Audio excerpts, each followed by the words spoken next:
Entendendo a Bíblia em boa companhia. Como Jesus cura as pessoas.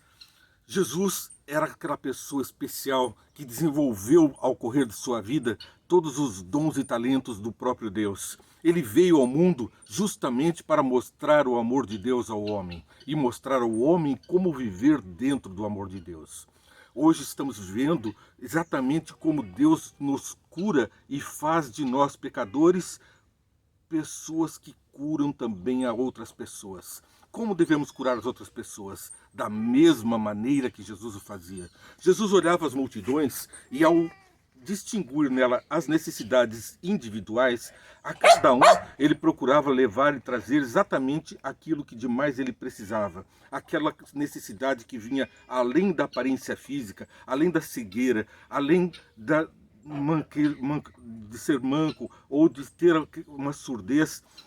Jesus ia além e dava aquela comunhão com Deus, dava aquela cura que ia para toda a eternidade. Mais importante do que vivermos aqui, como diz o apóstolo Paulo, tinha um espinho na carne, mais importante do que vivermos aqui em plena saúde, é termos a certeza de que teremos uma vida eterna com Deus. Porque Jesus respondeu a Paulo quando ele reclamou do espinho que ele tinha na carne, que é um mistério, nós não temos certeza do que seja, mas era um mal físico. E então, ou talvez até alguma dificuldade que ele tivesse, mas a Jesus respondeu: a minha graça te basta. É a graça de Jesus que atendeu a Paulo. E nós vamos ver que Jesus também era cheio de graça, como dissemos ontem nos nossos estudos. E Jesus transmitia graça, suas palavras de graça, de bondade, atraíam as multidões. O seu olhar de paz, de perdão, empático, rompia barreiras e corações e atraía todos a Jesus. Jesus não discriminava pessoas, ele atendia a quem quer que estivesse com necessidade, fosse ele uma pessoa pobre ou rica, um leproso simbolizando o pecado, ele o tocava, uma pessoa cega que não poderia ver nesse mundo, mas que também carecia de ver as palavras de Deus, a esse também curava. A obra de Cristo era de cura incessante. Multidões o seguiam e constantemente estavam aflitas com problemas pessoais, emocionais, problemas mentais, problemas físicos, problemas financeiros. Todo tipo de problema as pessoas acorriam a Jesus. Até para julgamentos, ele dizia: não fui posto por juízo entre vocês, mas ele é o nosso juiz e nos coloca em plena justiça. Veja bem, Jesus atendia essas pessoas e não perdia a oportunidade. Ao pregar a palavra, as pessoas eram atraídas. Ele fazia cura, fazia a pregação e fazia discípulos. Também nós devemos agir assim. Nós devemos pregar. E depois de pregar a palavra de Deus, ganhar nela poder. E ganhando poder, levar as pessoas à cura e então trazer discípulos. Mas como levar a cura se nós não temos esse poder manifesto? Por que não estamos curando como fazia Jesus, como faziam os discípulos? Será que os discípulos faziam assim mesmo? Vamos ver agora na lição, na Bíblia, no Mateus capítulo 17, verso 14. Quando chegaram onde estava a multidão, um homem aproximou-se de Jesus, ajoelhou-se diante dele e disse: Senhor, tem misericórdia do meu filho. Ele tem ataques e está sofrendo muito. Muitas vezes cai no chão e na água. Eu lhe trouxe aos teus discípulos, mas eles não puderam curá-lo. Ele cai no fogo e na água, diz aqui a palavra de Deus. Os discípulos não puderam curá-lo. Por quê? Vamos orar? Senhor Deus, nós pedimos que tenhamos em nós a cura pela comunhão contigo, pelo poder do Espírito Santo, sejamos revestidos do teu amor, para que possamos com fé agir aqui nesse planeta, levando bênçãos às pessoas que estão ao nosso redor. Que o Senhor abençoe a quem está participando do programa e que todos nós possamos ser luz no mundo e sal na terra, como tu nos orientaste, em nome de Jesus. Amém. Sim, os discípulos não conseguiram curar o menino. Estavam ali praticando as obras do bem com Jesus, distribuindo o pão que Jesus multiplicava, fazendo todas as obras como Jesus, mas aquele menino não conseguiram. E então os discípulos, no verso 19, se aproximaram de Jesus em particular e perguntaram: por que não conseguimos expulsá-lo? Era um demônio que estava na vida daquele menino. E o que acontece aqui? Ele respondeu: porque a fé de vocês que a fé que vocês têm é pequena. Eu lhes asseguro que se vocês tivessem fé do tamanho de um grão de mostarda, poderão dizer a este monte, vá daqui para lá, e ele irá. Nada lhe será impossível. Mas se Jesus prometeu que nada seria impossível, por que nós ainda não estamos curando pessoas pelo poder da nossa palavra repetida de Jesus? Por que nós não estamos atuando da mesma forma que Jesus? Os discípulos, depois de Jesus ter partido, ter ido aos céus, ele disse, enviarei um Consolador. E eles se dedicaram à oração, uma semana, ficaram ali contritos em oração e foram orando vários dias, até que o Espírito Santo veio a eles em forma de tochas de fogo, e eles saíram falando em línguas, curando pessoas, ressuscitando pessoas. Pedro, até a sombra dele curava as pessoas. Por onde ele passava, a sua sombra curava os doentes. E por que eu não estou fazendo isso? Constantemente eu tenho ouvido críticas. Vocês crentes, cristãos, vocês pregam milagres. Cadê os milagres? Cadê o poder? Essa zombaria vem justamente por causa da nossa falta de fé. Vamos ver o que nos ensina Lucas, capítulo 17, verso 5. E isso é uma lição para mim e é uma lição para você. Os apóstolos disseram ao Senhor, aumenta a nossa fé. Então, nós temos que orar ao Senhor pedindo que Ele aumente a nossa fé. Porque nós não estamos fazendo milagres, porque não estamos repletos do amor e da graça de Deus. Não estamos pedindo as coisas corretas e não temos fé. São coisas importantes que nós temos que aprender e acordar. Porque Jesus, menino, não fazia os grandes milagres que Ele fez quando já na sua obra de maturidade. Ele foi crescendo em graça, conforme diz a palavra de Deus. Foi cultivando seus talentos, primeiro multiplicando, fazendo da água vinho e suco de uva, e depois ali outros milagres, mas quando ele foi revestido de poder, quando ele encarou o ministério, quando ele já estava pronto e batizado, a sua fé era plena, porque a confiança dele no Pai era desde menino, desde que ele podia ver as obras de Jesus na criação. Ele passava tempo com a natureza, tempo falando com o Pai. A comunhão com o Pai fez com que ele tivesse fé, porque a fé vem pelo ouvir, e ouvir a palavra de Deus é o que nos diz o apóstolo Paulo. Mas se nós precisamos ter fé para agradar a Deus e precisamos ter comunhão com Deus para ter fé, o que parece a você que está faltando para nós para termos realmente poder? Vamos ver o que está lá em Marcos capítulo 9, 21 a 24. Jesus perguntou ao pai do menino, há quanto tempo ele está assim? Desde a infância, respondeu ele. Verso 22. Muitas vezes esse espírito tem lançado no fogo e na água para matá-lo. Mas se podes fazer alguma coisa, tem compaixão de nós e ajuda-nos. E Jesus responde, se podes? Tudo é possível àquele que crê. Imediatamente o pai do menino exclamou, creio, ajuda-me a vencer a minha incredulidade, a minha falta de fé.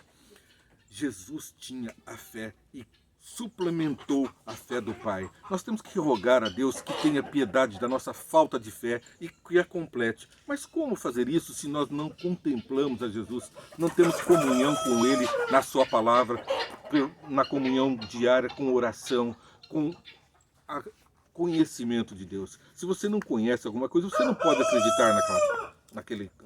Vamos dizer, num médico, você não conhece, nunca ouviu falar nada dele e vai acreditar que ele vai poder curar uma doença terrível. Sem conhecimento não há fé. Então, como conhecer?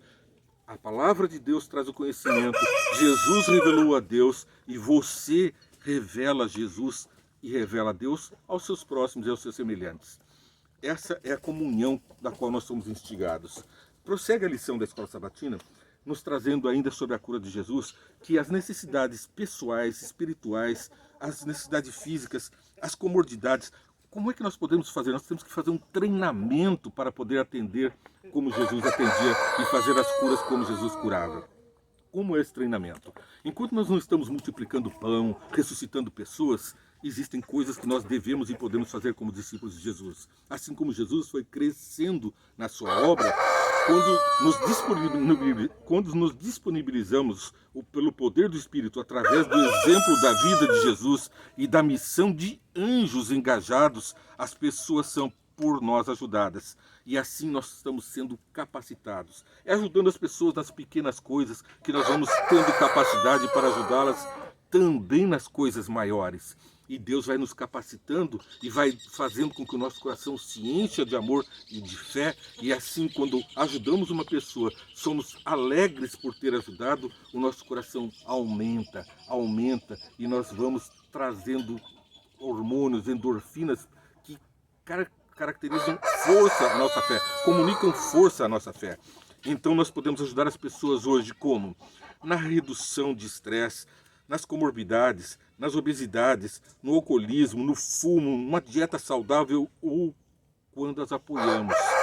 Nós vamos fazendo mensagens de saúde, falando para as pessoas, estimulando elas que criem hábitos de exercício, de habitarem em lugares com luz solar, de poderem caminhar ao ar livre, fazer exercícios físicos. Os 8 remédios que a natureza propõe, que a Ellen White nos trouxe luz sobre esses elementos. E então, lá de Daniel, o que ele fez? Escolheu bons alimentos. Ele enojou da comida do rei, não quis provar da comida do rei. Assim também nós temos que subir, crescer em graça e conhecimento como Jesus. E assim, ao apoiarmos as pessoas, nós podemos fazer aconselhamento de um modo relacional interpessoal, com o chefe, orientando as pessoas a se relacionar com o chefe ou com o colega de trabalho, ou com o cônjuge, ou com os familiares, ou, além de apoiar as pessoas, atender-lhes as carências e necessidades reais, sejam aquelas sentimentais e até mesmo materialmente. Uma assistência médica, um socorro financeiro que você deve alcançar,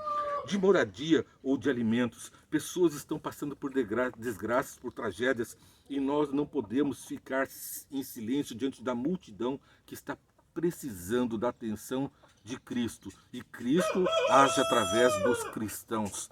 Você é o elemento-chave para essa multiplicação do bem na terra. Quando levamos conforto da palavra de Deus, e mesmo quando a ajuda é silenciosa pela oração, estaremos agindo como Jesus, curando, ressuscitando e indo a lugares ermos e tranquilos para ter comunhão com o Pai e ali pedir para as almas que estavam com necessidade. A maior necessidade, sem dúvida, não é das coisas dessa terra, é da comunhão com Deus, aquele que pode todas as coisas e pode resolver todos os problemas de qualquer pessoa. Jesus cura o paralítico em Mateus 9:1. E entrando no barco, passou para outra margem e chegou à sua cidade. E eis que lhes trouxeram um paralítico deitado numa cama. E Jesus, vendo a fé deles, não a fé do paralítico, Jesus viu a fé dos que o levaram a Jesus. Você tem que ter fé e levar as pessoas a Jesus. E Jesus vai curar o paralítico, vai atender a sua prece pela pessoa que você está levando a Jesus.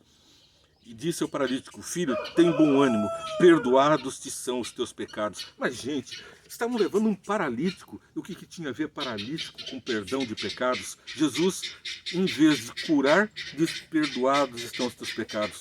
Porque Jesus olha o íntimo, a necessidade real, não aquela necessidade exterior, aquela que está aparente. Nós devemos também olhar as pessoas pelo olhar de Jesus, que vê a necessidade real lá do interior, vendo exatamente a necessidade do íntimo. A paralisia daquela pessoa provavelmente vinha de uma culpa, de um pecado que lhe arrastava e se tornava pesado e o fazia manco. Porque as doenças vêm também da mente, 90% das nossas doenças vêm da mente. E a culpa, o pecado, ela nos traz doença e nos faz arrastar. Mas Jesus carrega a nossa cruz e carregou também a cruz daquele paralítico.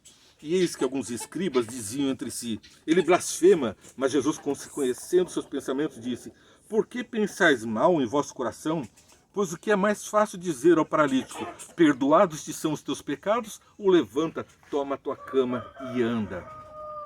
Para que vocês creiam, Jesus disse, para que vocês creiam, eu digo: levanta, toma a tua cama e anda. E o milagre acontece, o milagre, aquele visível, aconteceu, mas o milagre invisível, Jesus já tinha atendido, ele já tinha perdoado os pecados. Sim, nós temos que ser perdoados dos nossos pecados para fazer as boas obras, para livrarmos do peso do pecado e sermos levados nas nuvens para os céus, onde nós estaremos então repletos da graça de Jesus. Mas o peso do pecado vai te prendendo à terra. Os bens materiais, o amor pelos bens e não pelas pessoas. Estas coisas nos tornam distintos dos seguidores de Jesus. Mas nós somos os seguidores de Jesus e nos fazemos distintos do mundo, pois não nos prendemos às coisas dessa terra, mas estamos olhando a obra de Jesus. E Jesus veio para salvar o mundo, veio para fazer graça e misericórdia a todo homem que estava sofrendo pelo pecado. Você também é chamado para essa missão. Levanta-se, você foi e foi para casa. Foi o que Jesus disse para o paralítico. Levanta, toma tua cama, anda, vai para tua casa, cuida dos teus afazeres e aumenta as tuas relações. Precisava mais do perdão do que da cura física. Recebeu as duas graças. Muito mais do que atender e curar o físico e o mental, Jesus elevava a pessoa à plenitude da natureza perdida. Com o advento do pecado. Sim, com o advento do pecado nós perdemos aquela natureza da essência de Deus.